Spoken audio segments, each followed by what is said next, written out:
அனைவருக்கும் வணக்கம். இன்னைக்கு prelims and mains point of வியூல என்ன செய்திகள் இருக்கு அப்படின்னு சொல்லி பார்ப்போம். சாரி, என்ன கொஸ்டின்ஸ் இருக்கு அப்படின்னு சொல்லி பார்ப்போம். First question, the Lok Adalat is held how many times அப்படின்னு சொல்லி கேட்டிருக்காங்க. லோக் அதாலத் வருடத்திற்கு எத்தனை முறை நடத்தப்படுகிறது அப்படின்னு சொல்லி கேட்டிருக்காங்க. சரியா? ஸோ லோக் அதாலத்தை பொறுத்த வரைக்கும் பார்த்தீங்கன்னா, ஒரு வருஷத்துக்கு 4 தடவை நடத்துவாங்க. ஓகேவா? ஒரு வருஷத்துக்கு 4 தடவை. குவார்ட்டர்லி அப்படின்னு சொல்லி ஒரு டேர்ம் குடுத்தாங்கன்னா, அதுவுமே கரெக்ட் கரெக்ட் தான்.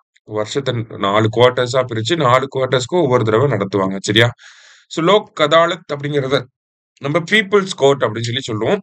தேசிய மக்கள் நீதிமன்றம் நேத்து நடந்திருக்கு ஆக்சுவலி. செப்டம்பர் 13. அடுத்தது டிசம்பர் 13 வந்து நடத்துவாங்க. சரியா?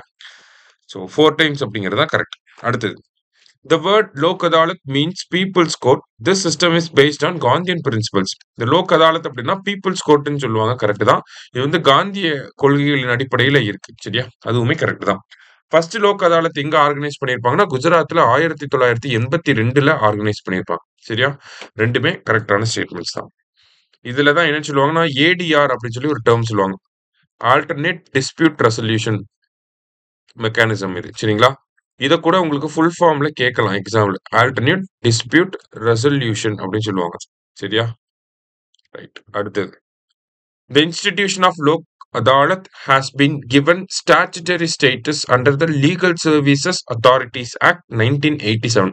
இந்த லோக் அதாலத் 1982ல முதல்ல வருது அப்படின்னு சொல்லி பார்க்கிறோம். அதுக்கு சட்டப்பூர்வ அந்தஸ்து அப்படிங்கிறது 1987ல லீகல் சர்வீஸ் அத்தாரிட்டிஸ் ஆக்ட் கீழ வழங்கப்பட்டிருக்கு. சரியா? No appeal shall lie to any court against the award of the Lok Adalat அப்படின்னு சொல்லி கொடுத்திருக்காங்க. ஸோ இந்த லோக் அதாலத்தோட முடிவுகளுக்கு எதிராக நம்ம போய் சுப்ரீம் கோர்ட்ல, ஹை கோர்ட்ல எல்லாம் கேஸ் போட முடியாது. சரியா? அது final at that is binding on all parties. சரியா? அவங்க சொல்றதா இறுதி முடிவு. அதை நம்ம அப்பீல் பண்ண முடியாது அப்படிங்கிறது அந்த ஸ்டேட்மெண்ட். ஸோ இது வந்து பாத்தீங்கன்னா, it is another alternative to judicial justice அப்படிங்கிற ஒரு டேர்மையும் கொடுப்பாங்க. Okay, another alternative to judicial justice. இந்த மாதிரி ஒரு டேர்ம் வந்துச்சு அப்படின்னா அதுவுமே லோக் அதாலத்தோட தொடர்பு படுத்தி வரக்கூடிய வார்த்தை தான். சரியா? அதையும் ஞாபகம் வச்சுக்கோங்க. சரியா? போத் கரெக்ட் அப்படிங்கிறது கரெக்ட் ஆன்சர். அடுத்தது, registration of foreigners act was enacted in which year? அதாவது 1920ல வந்து பாத்தீங்கன்னா நமக்கு பாஸ்போர்ட் சட்டம் வந்திருக்கும். பாஸ்போர்ட் ஆக்ட் அப்படிங்கிறது வந்திருக்கும். ரிஜிஸ்ட்ரேஷன் ஆஃப் ஃபாரினர்ஸ் ஆக்ட் அப்படிங்கிறது 1939ல வந்திருக்கும். ஓகேவா? 1946ல ஃபாரினர்ஸ் ஆக்ட் அப்படிங்கிறது வந்திருக்கும். Okay, foreigners act 1946. Registration of ஃபாரினர்னா 1939. வெறும் ஃபாரினர்ஸ் ஆக்ட் அப்படின்னா 1946. 2000ல வந்து பாத்தீங்கன்னா இமிகிரேஷன் ஆக்ட் வந்திருக்கும். சரியா? இமிகிரேஷன் ஆக்ட் அப்படிங்கிறது வந்திருக்கும்.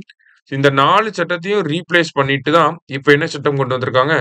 இமிகிரேஷன் அண்ட் ஃபாரினர்ஸ் ஆக்ட் 2025 அப்படின்னு சொல்லி ஒரே சட்டமா கொண்டு வந்தாங்க. 4யும் ரீப்ளேஸ் பண்ணி ஒரே சட்டமா கொண்டு வந்திருக்காங்க. சரியா?